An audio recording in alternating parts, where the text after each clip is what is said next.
parler matos aujourd'hui les copains, et ça c'est bon ça. Bah écoutez, bonjour à tous, on se retrouve pour une nouvelle vidéo.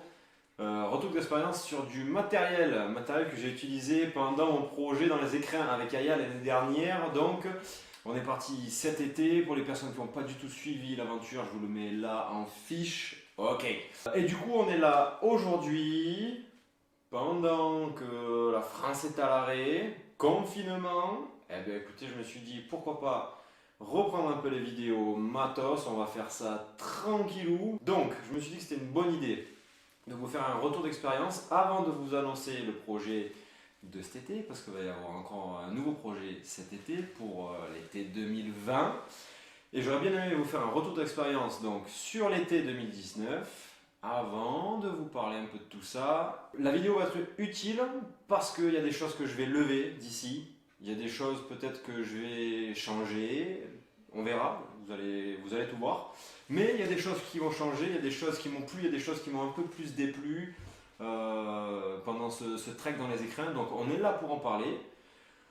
Tout le matériel est là, ou presque, niveau nourriture. En fait, j'ai pas refait tous les ziplocs avec la nourriture. Je vais vous en parler. En gros, la nourriture est ici. Je ferai une vidéo basée sur la nourriture. Vraiment, voilà, ça sera plus spécifique que pour la bouffe. Là, pour l'instant, c'est débrief de tout ce qu'il y avait dans le sac à dos pendant les écrins.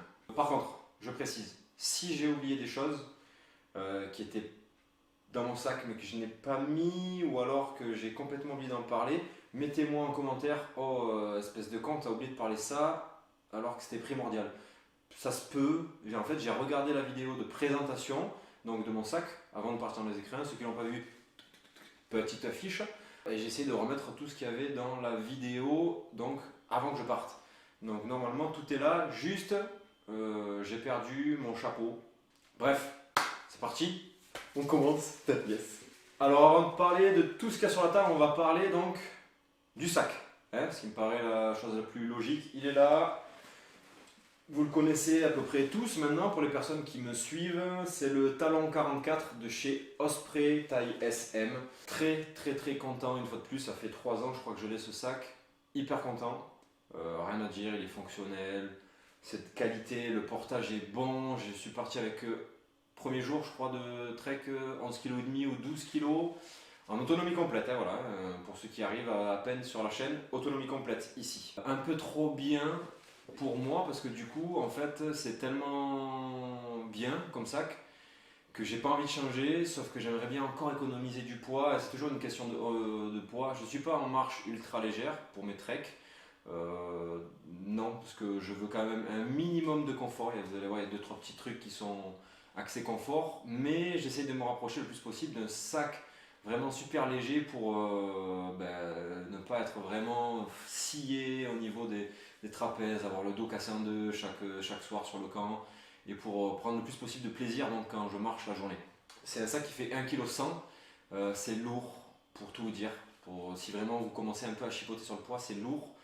Mais putain, c'est tellement confort et je l'aime trop, je le connais par cœur, je sais où se range, quel accessoire, c'est carré, je le connais très bien. Donc très bon retour, mais ça me fait chier parce que j'aimerais même partir sur autre chose. J'ai autre chose, j'ai un Pajak XC3, il est bien, il fait 650 grammes, le volume est à peu près le même, c'est un 45 litres à peu près. C'est bien, mais putain, au niveau du portage, ça me fracasse les épaules, et ça c'est...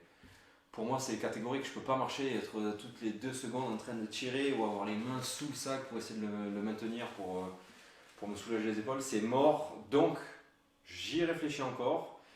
S'il y a des personnes qui ont des choses à me conseiller, je suis ouvert. Tout ce qui est frameless, non. Les Zipax par exemple, le Arc All, Arc Blast, etc. Toutes ces sortes de marques qui proposent des sacs super légers avec un peu des reports de charge. Je connais, j'ai tout regardé. J'ai pas testé, je sais pas ce que ça vaut vraiment sur moi, donc je sais pas, on verra plus tard. Ensuite, on part de ma droite et on va vers ma gauche pour finir. On commence des habits, il y a des choses qui vont changer dans les habits, donc on va parler des habits pour commencer le vif du sujet. Ok, alors pour ce qui est donc de ce produit là, c'était ma polaire micro-polaire Millet. Je m'en suis servi quasiment tous les jours. Super produit, super léger, rien à dire. J'ai juste l'élastique au niveau du poignet droit qui a pété, mais ça avant le trek. C'est top, franchement, pour une micro polaire l'été, ça suffit amplement. Quand je suis parti juste après dans le Beaufortin, je ne l'ai pas emporté, je me suis dit on verra bien. Est-ce que tu vas t'en servir ou pas? Est-ce que tu vas regretter de ne pas l'avoir pris? Pas du tout, en sachant que pendant les écrins et pendant le Beaufortin, j'ai pas eu un seul jour de pluie ou de froid. Pourtant, on était dans les écrins, on a fait du minimum de 1200 mètres à peu près d'altitude. Au final, je pense que cette année, je ne partirai pas avec... je ne prendrai pas de polaire en fait. C'est confort. Si je peux me lever un minimum de confort le soir, de passer directement à la doudoune, plutôt que de mettre un sous-vêtement, ensuite ça, ensuite la doudoune parce qu'il fait plus frais. Non, j'arrive, pof, je me change, je mets ma doudoune et basta, voilà. J'avais oublié l'outil le plus indispensable. La balance. 186 grammes, la polaire. Donc voilà, je vous dis, c'est vraiment une micro polaire, mais super efficace. Donc rien à dire sur cette veste. À part que je la prendrai plus, sûrement. Pour ce qui était du pantalon. Le pantalon, donc j'étais sur un pantalon short de chez Decathlon. C'est un super produit, ça doit faire 3 ans que je l'ai. Bah, il est toujours là pour une quarantaine d'euros. C'est cool. Pareil, c'est fini, je le prends plus. Tout ce que je vous présente, c'est bien, mais je ne prends plus. Alors je vous explique. Au bout du 3e jour, dans les écrins, j'ai commencé en fait à avoir mal au niveau des hanches et au niveau du bas du dos, parce qu'en fait, vous avez une ceinture élastique et il y a quand même une épaisseur de textile autour donc des hanches. Et à force avec le sac, ça a commencé à me faire des frictions. Donc au final, je l'ai levé. Une pause à midi, le 3e jour c'était. Et j'ai mis un short de trail que j'avais pris à la base pour mettre le soir. Et au final, ben, j'ai passé tout le restant de mon trek ainsi que du trek dans le Beaufortin avec ça. Voilà, c'est un short de trail sans poche, rien, juste un filet dedans. C'est un ASICS. Ben, en fait, j'ai fini avec ça et je repartirai avec ça cet été parce que c'est... Vous sentez pas, vous avez l'impression que vous marchez à poil presque, je vous jure, c'est trop bien. 82 grammes le short. Après voilà, quand je vous dis super short, pour du quechua, ça a très très bien tenu, ça fait un moment que je l'ai, super. Ça fait 200 grammes le short, plus les manches, 140 grammes. Donc ça, très bien, bon produit, mais au revoir. Première couche, un haut en mérinos de chez Icebreaker, 257 grammes, c'est un zip 3/4, c'était pas ma première couche. Quand j'arrivais sur le camp, hop, je mettais ça ensuite avec ma micro polaire et c'était en gros mon pyjama. C'était avec ça que je dormais le soir dans la tente. C'est de qualité, ça n'a pas d'odeur. C'est voilà, c'est Icebreaker, point barre. Je ne le prends plus. Je prends plus d'habits, c'est simple. Non, je vous expliquerai plus tard, on va parler d'habits de façon plus précise, de façon plus travaillée dans une vidéo dédiée au textile. Je ne le prends plus parce que je pense que je vais partir sur une nouvelle technique en fait de s'habiller pour la prochaine aventure. Casquette, couvre-chef, casquette, voilà. Casquette filet, Patagonia. Ouais, cool, une casquette quoi. J'ai perdu mon chapeau bœuf. Petit chapeau qu'on pouvait rentrer dans sa poche, dans lui-même. Cool, bon chapeau. Je crains beaucoup le soleil, je suis sujet aux insolations. Pas eu d'insolation, donc c'est parfait. J'ai oublié, pardon, ça m'étonne, de mettre un bœuf. Je suis parti avec un bœuf. Le bœuf, ça m'a servi de thé d'oreiller, ça m'a servi de bonnet s'il faisait froid le matin. Ça m'a servi donc de couche supplémentaire à mettre dans le chapeau mouillé pour pas que je sois d'insolation. Donc bœuf validé plus. Vous avez des bœufs en laine mérino, vous avez des bœufs anti-UV. Moi j'avais un anti-UV, ça peut être intéressant d'avoir un en laine mérino si vous marchez, vous transpirez, vous l'avez sur la tête. Ça sentira moins qu'un bœuf en spécial anti-UV. Voilà. Sous-vêtements, donc j'avais 2 paires de chaussettes et 2 caleçons. Paire de chaussettes Icebreaker en laine mérinos, le caleçon Icebreaker, c'est le Atomica en laine mérinos. Bah écoutez, j'en avais un de chaque, un sur moi et les jumeaux dans le sac. Génial. J'ai lavé une fois et pas d'odeur, rien, c'est confort, trop bien. Donc ça par contre je garde un caleçon, au moins. Au moins ça. Il y a Downtaf qui fait aussi des chaussettes en laine mérinos, c'est garanti à vie si elles sont trouées, etc.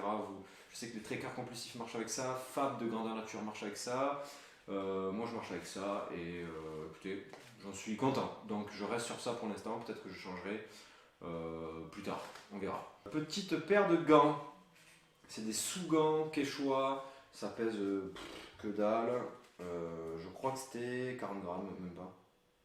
39 grammes, je connais mes produits. Jamais servi. Allez hop, on s'en sert plus. Au revoir. 40 grammes de gagné dans le sac. Pas de gants, je m'en suis pas servi, pourtant on était dans les écrins, donc je me dis, où l'été, il peut faire plus froid que dans les écrins, en montagne. Bonnet, j'avais pas pris de bonnet, jamais eu besoin d'un bonnet. Donc voilà, c'est peut-être 40 grammes une paire de gants, 50-60 grammes un bonnet, ben vous avez gagné 100 grammes dans le sac. Veste donc de pluie. La Outdoor Research, la Helium 2, écoutez, je m'en suis servi que de coupe-vent, 166 grammes en taille S.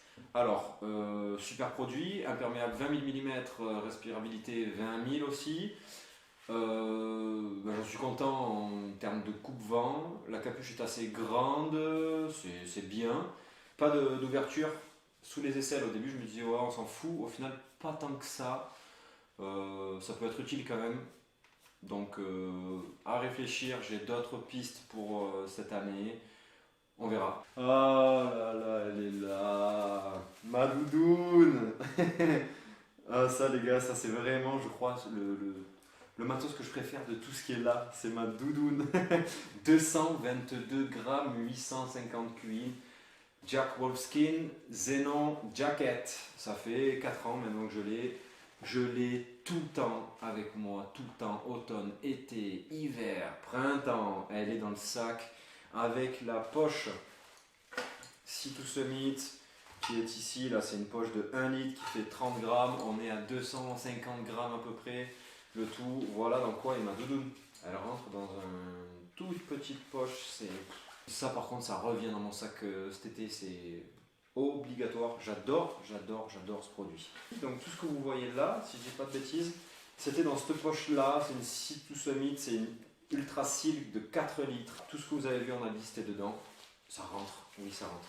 Sauf ça, ma veste de pluie, elle était dehors dans le sac, en dehors du sac, on s'en fout. Les Crocs, je m'en suis servi absolument tous les jours.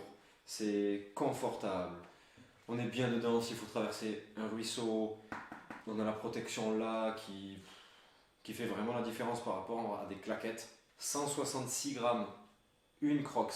Ça prend de la place, donc il y a des chances que cette année je ne parte pas avec, je vais partir avec des claquettes sûrement de maître nageur plus tard. Voilà, projet à venir.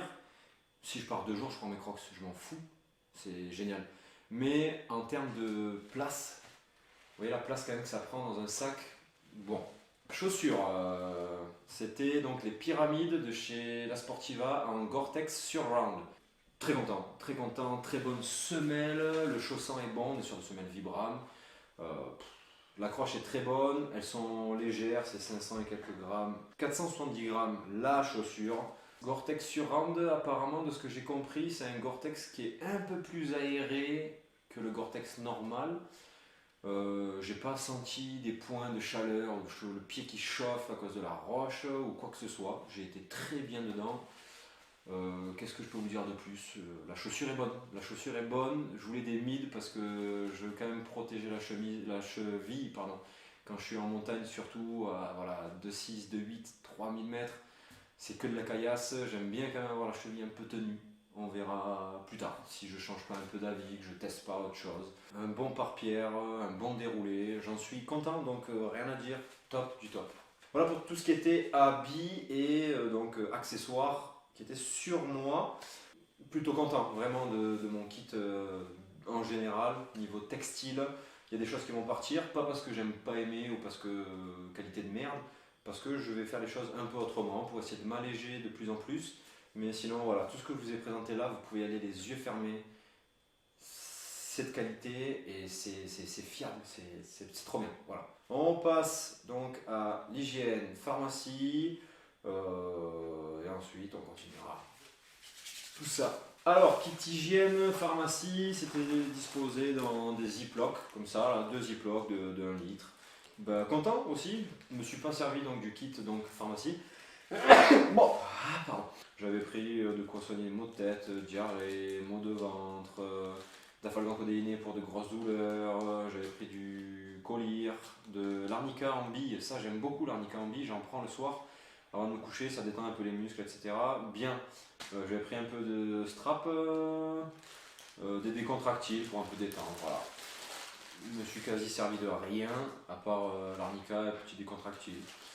Kit hygiène, pareil, super, super cool, c'était nickel.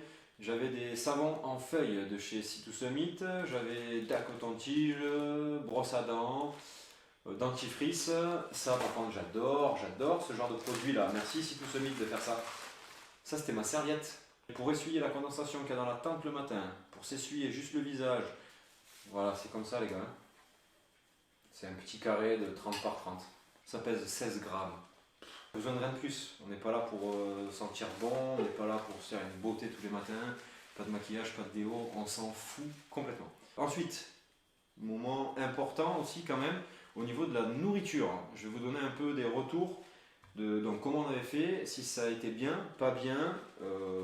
Comme ça, vous savez un peu comment vous pouvez préparer votre nourriture pour partir donc, en trek. Donc là, par exemple, Cliff Bar. Les Cliff Bar, qu'est-ce que ça tient? Ça fait un blocos.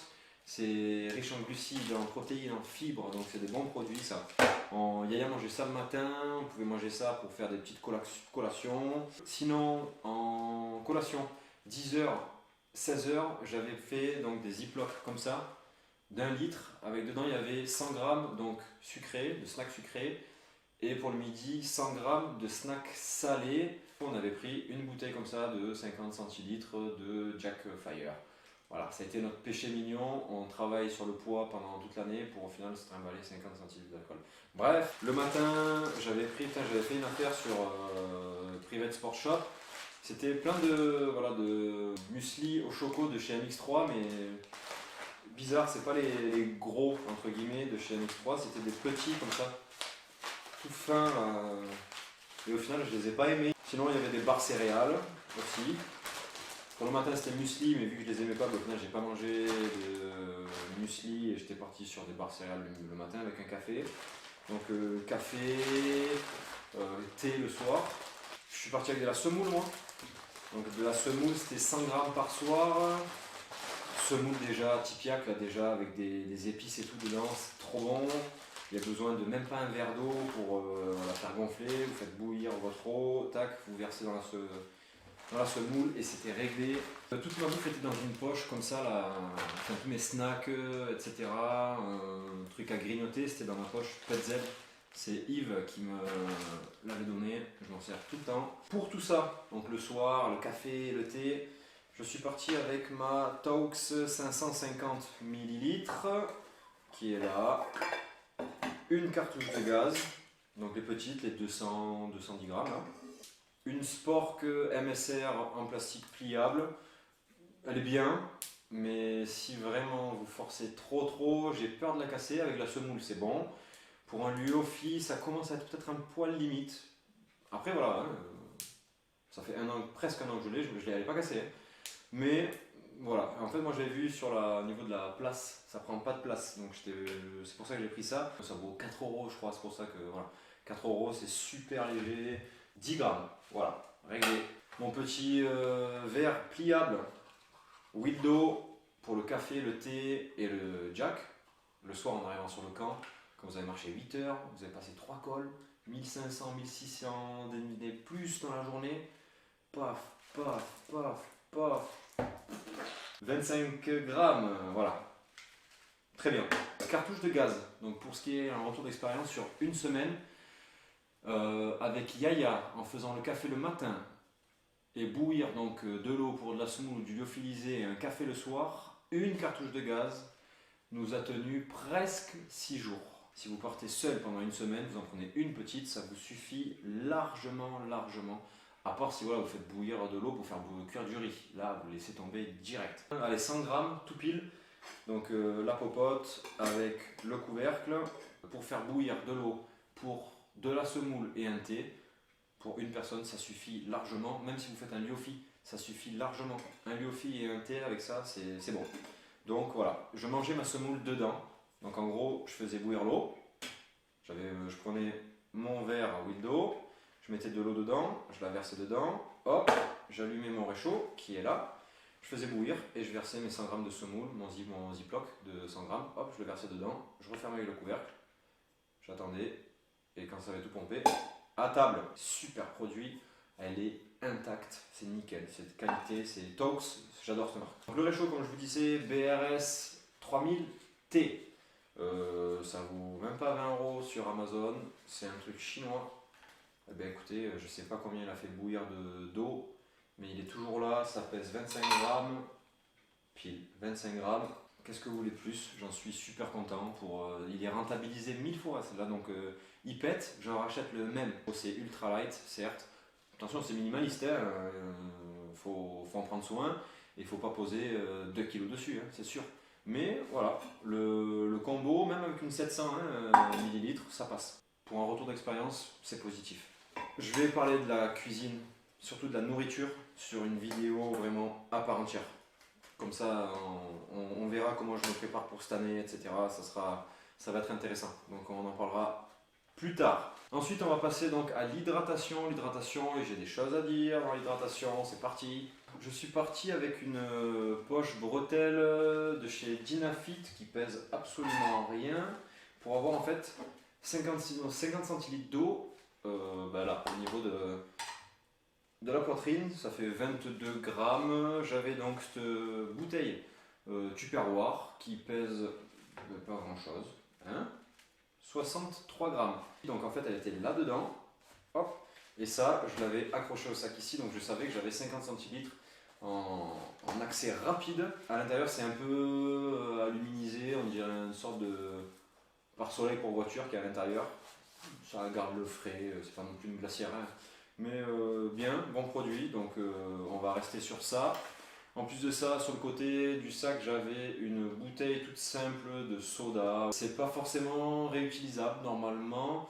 Alors ça m'a plus servi de contenant d'eau, plus que donc de gourde pour boire directement dedans. En gros, j'avais 1 litre. En fin de journée, je m'assurais d'avoir 1 litre dedans, comme ça quand je trouvais un camp, hop, s'il n'y avait pas d'eau autour, j'avais 1 litre pour faire ma bouffe le soir et mon petit déj le matin. Ça c'est bien, mais quand ça pète pas. Premier jour de trek, premier soir, paf, pété. Le bifri, ça faisait 2 ans que je l'avais, j'avais déjà un trou au cul.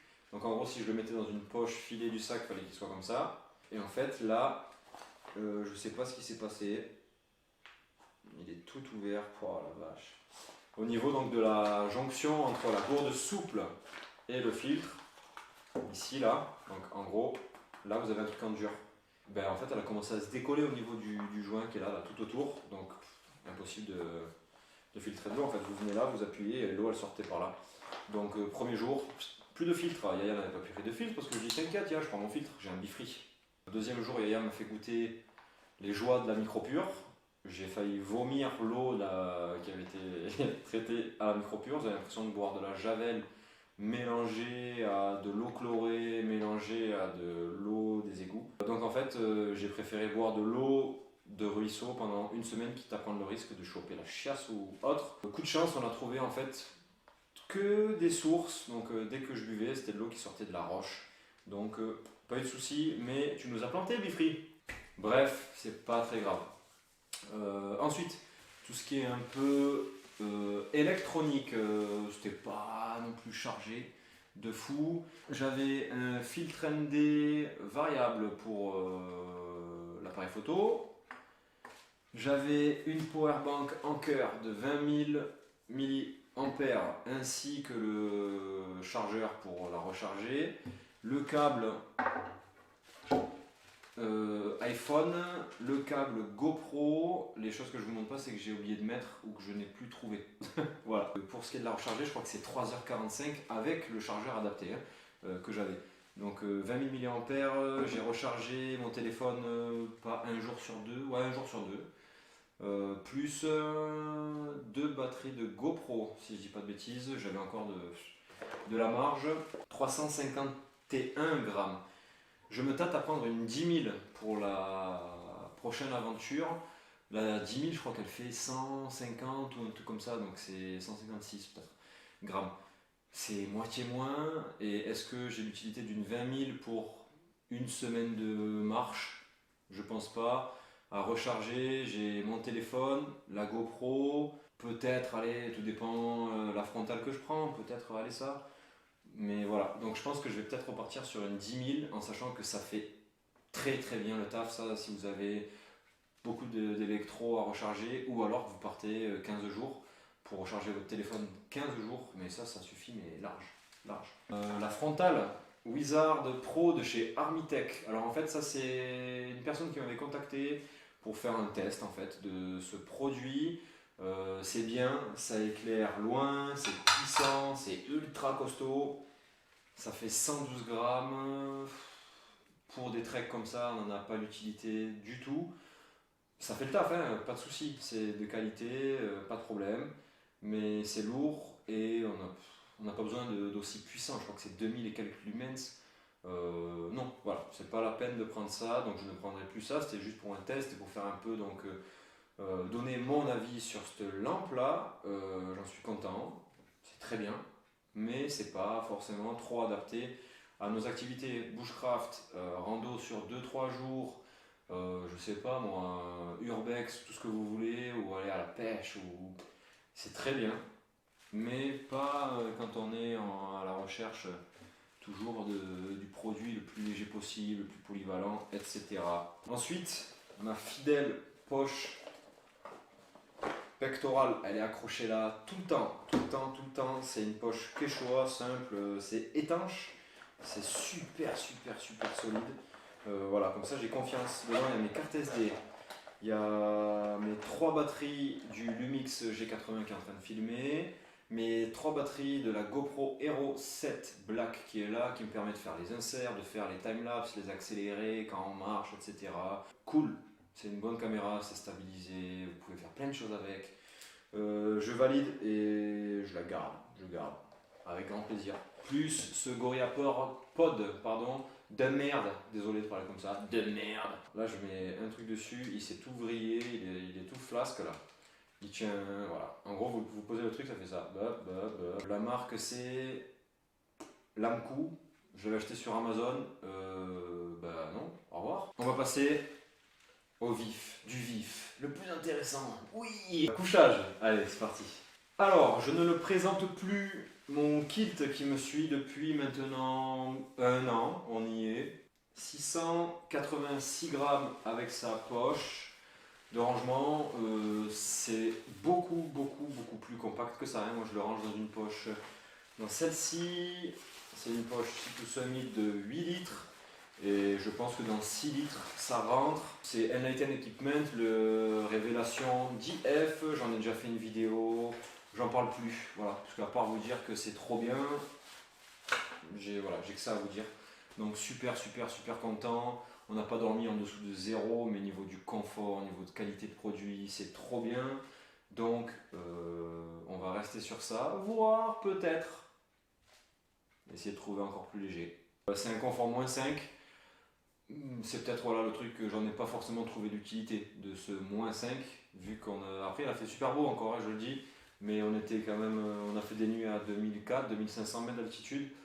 Bah, non. -5 confort, est-ce que c'est utile l'été? Peut-être pas, en sachant que si vous avez froid, vous pouvez dormir avec votre doudoune par exemple.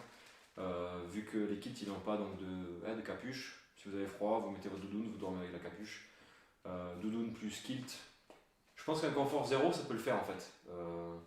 Pour l'été, pour on va dire les saisons estivales, il ne devrait pas avoir de souci sur ça. Mais voilà, c'est Enlighten Equipment, waouh. Ensuite, chose super super cool aussi, la tente. Je suis parti avec la duplex de chez Zipex. Tente à 544 grammes. C'est mon premier retour, on va dire, d'expérience sur ce produit-là. J'en ai pas parlé encore sur la chaîne. Je sais pas si je ferai une vidéo dédiée que pour ce produit. Je pense pas. On verra. C'est une tente en Dynéma, 2 places. Vous avez vu le poids. Il n'y a pas d'arceau, faut la monter avec des bâtons. C'est une monoparoi. La moustiquaire et le sol est relié donc au toit. Attention à la condensation, ça condense un petit peu le matin. J'ai envie de vous dire, Yaya qui avait une tente MSR, la Freelight 1, le troisième matin il a condensé aussi dedans et son duvet a pris l'humidité alors que c'est une double paroi. Le matin j'avais ma petite serviette, je passais un coup dedans avant de me lever et c'était réglé. Donc pas plus de soucis que ça niveau condensation, je ne me suis pas réveillé la nuit avec de l'eau qui me coulait sur la tronche ou quoi que ce soit. Donc c'est très bien. Écoutez, je peux pas vous en dire plus, c'est trop bien.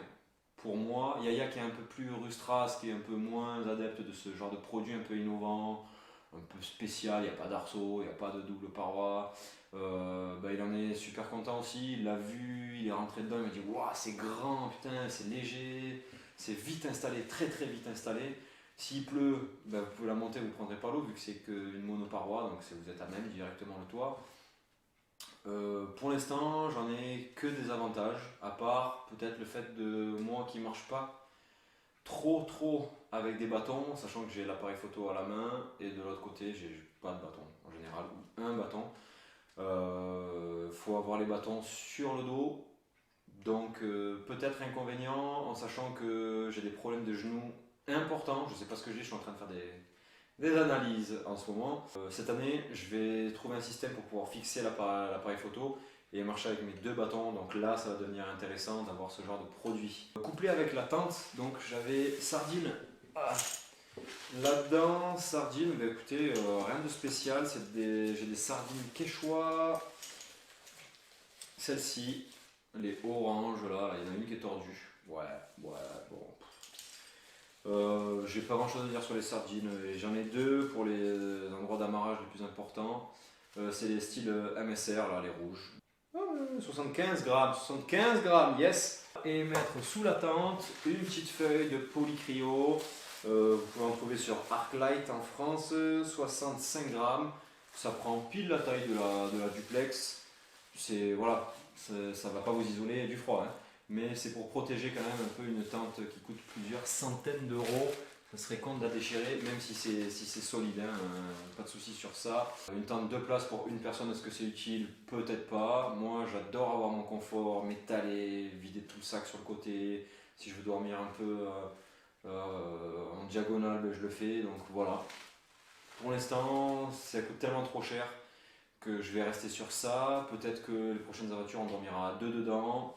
On est en test avec Aya en ce moment. Dès qu'on fait une sortie bivouac, on dort à 2 et on voit si ça le fait ou si ça le fait pas. Mais vu que c'est une tente conçue pour 2, mais bien sûr que ça va le faire. Mon petit Thermarest au niveau du matelas, le Uberlight, la version 2019, Thermarest en 2020, je crois qu'ils ont refait leur valve. Il a été beaucoup critiqué. J'ai eu énormément peur quand je l'ai acheté. Apparemment, il y avait des soucis de valve, des soucis de gonflage. Apparemment, beaucoup de personnes l'ont testé. Il s'est percé. C'est un matelas qui fait 250 grammes. Je crois que c'est le plus léger qui existe en termes de trekking en 2020. Je me suis dit, mon Dieu, ça va péter, tu es dans la merde. Il a jamais pété, il m'a jamais fait faux bond, je l'ai jamais retrouvé à plat le matin ou quoi que ce soit. On dort bien dessus, il y en a qui glissent, je sais pas si c'est moi qui suis bizarre, je glisse pas plus que ça. Pas plus qu'avec un autre matelas. Non, j'en suis très content. Je m'étais habitué à dormir avec des matelas de 64 cm de large rectangulaire. Je suis passé à un Momi 51 de large et putain, surpris, j'ai trop bien dormi dedans. Alors ça, voilà, ça je l'ai mis là, je suis pas parti avec, je l'ai pas pris. J'ai bien fait de pas le prendre. C'est un seat pad. Il y a plusieurs utilisations. Vous pouvez vous en servir pour vous asseoir sur un rocher ou dans l'herbe. Vous pouvez vous en servir de paravent quand vous faites chauffer de l'eau dans votre réchaud. Il y en a qui s'en servent d'eau pour on va dire les sacs à dos frameless ou tout comme ça. Ça se fait pas mal. J'ai pas de sac à dos sans armature. J'ai pas. S'il y a du vent, je me débrouille, je mets des pierres ou je me débrouille. Je me suis dit, le prends pas et tu verras si au final c'est super utile. Tu te dis, putain, pourquoi je l'ai pas pris, j'ai mal au cul, ou j'ai froid au cul, ou j'ai envie de faire une sieste et je suis pas calé. Pas du tout. Donc c'est bien. Ça isole, des fois je m'en sers l'hiver hein, pour m'asseoir dans la neige ou quoi. Mais au final, écoutez, le soir on arrivait, on montait les tentes, on posait notre cul dans notre tente, on ouvrait les absides, on était en face to face. On se chauffait notre truc, on buvait notre petit verre de whisky, on discutait. Je prenais ma poche d'habits et je mettais mon cul dessus et c'était fini. Voilà, donc entre une poche d'habits qui est indispensable parce qu'il y a vos habits blancs et ça, qui est quand même volumineux pour ranger dans son sac, à trouver une place, peut-être à mettre en haut, sur le côté ou dans la poche filet. Vous imaginez ça plus ça, l'encombrement. Donc non, je ne l'ai pas pris et je ne le prendrai pas, tout court. Les bâtons Black Diamond, les trails, c'est pas les plus légers, je sais plus combien ça pèse, mais putain c'est pas très...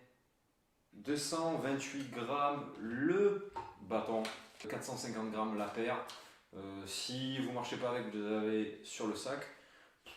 Voilà, plutôt partir sur peut-être des bâtons de trail qui prennent beaucoup moins de place. C'est plus léger. Si vous en prenez par exemple en carbone, quelque chose comme ça, attention, c'est beaucoup plus fragile, ça pète vite. Mais ça peut être une alternative si vous n'utilisez pas trop les bâtons. J'en suis super content. C'est en gros ce qui me sert à monter ma tente aussi. Donc voilà, c'est ceux-là. Ça fait 2 ans que je les ai. J'ai un des deux qui a le brin qui est un poil tordu. Vous savez, quand vous marchez, des fois vous mettez le bâton entre 2 cailloux, vous avez tendance à pousser le bras et il y a une résistance qui se fait. Et je pense que j'ai dû le tordre comme ça. Enfin bref. Du coup, c'est un peu chiant à sortir et à rentrer, ben voilà, je tape sur une pierre et il re-rentre. Mais voilà, il est un peu vrillé. Je sais que vous pouvez changer les brins. Voilà, ça se fait. C'est du chichi, on s'en fout. Quand j'en aurai marre ou qu'ils seront morts, poubelle ou on l'accrochera là, ça fera déco. On verra. L'outil. Waouh. La petite pompe Thermarest. Quand vous avez marché 7 heures, 8 heures, 9 heures par jour. Et vous avez bouffé du dénivelé, du plus, du moins avec un cagnard, que le soir vous êtes à 2500 mètres d'altitude et qu'il faut que vous gonflez votre matelas à la bouche, déjà vous avez le vire-vire et ça vous ruine. Donc ça, c'est sûr, c'est un luxe. 72 grammes. 72 grammes, je prends pas le pad, voilà, à 20 grammes près. Et ben voilà, mon confort à moi, c'est ça, c'est sortir mon kilt, préparer mon petit verre d'apéro et en même temps dans son coin tranquille le matelas il se gonfle tout seul. Et ça les gars c'est tellement un confort mais supplémentaire qui n'est pas négligeable je trouve. C'est pas donné cette pompe à la con hein, donc voilà. Mais petite pompe Thermarest qui s'adapte sur d'autres matelas, hein, c'est une sorte de bouche là. Vous la fixez sur la valve et ça se gonfle. Voilà, juste faire gaffe, ça marche avec des petites piles triple A là. Voilà, qu'elles soient bien chargées à bloc quand vous partez pour une semaine par exemple. Et je crois, et je vais vous dire nostalgiquement, que c'était le dernier épisode de la série Écrin 2K19. Oh merde. Écoutez, je vous ai donné mon ressenti sincère hein, sur tous les produits. Il n'y a aucun partenariat, à part la frontale, et je vous ai dit ce que j'en pensais. Quelle aventure, c'était vraiment un projet de fou. On s'est régalé avec Aya, j'ai des souvenirs à vie, on a vu de belles choses, c'était vraiment trop bien. Trop bien, donc voilà, content d'avoir passé énormément de temps à peaufiner ce sac. Et au final, ben voilà, quand vous passez du temps, malheureusement quand vous investissez beaucoup d'argent dans des produits qui sont de qualité et qui sont vraiment appropriés à l'activité que vous faites, ben vous passez de bons moments. Et c'est trop bien. Peut-être que j'ai oublié des choses, mais je pense pas. Si j'ai oublié vraiment, c'est que ça va faire 10 mois que l'aventure est finie. Donc voilà, je sais plus exactement si tout est là, mais oui, je crois que tout est là. Voilà. Donc, je vous laisse sur ça. Vous avez bien compris qu'il y a quelque chose qui se trame. Je reviens vers vous bientôt. Si vous avez... Là qu'on est tous confinés, si vous avez envie que je vous parle d'un matériel, qu'on parle matos, que je vous sorte des vidéos de matos, c'est maintenant. Mettez-moi en commentaire si vous voulez plus de détails sur ça, peu importe. Boum, je vous sors une vidéo. Il va y avoir du nouveau matos qui arrive pour moi, je vais vous en parler. Il va y avoir des nouveaux projets, je vais vous en parler. Il y a trop de choses qui sont en train de se passer. C'est trop bien. J'ai envie de vous dire hasta la Puerta, comme dirait papy. Comme d'habitude, pas trop de folie s'il vous plaît. Restez confinés, restez chez vous, on est bien. Netflix, très attitude, pouf, vous allez vous régaler. Que Dieu vous l'agrandisse. La vie en ces temps de merde. Merci, au revoir. Ciao.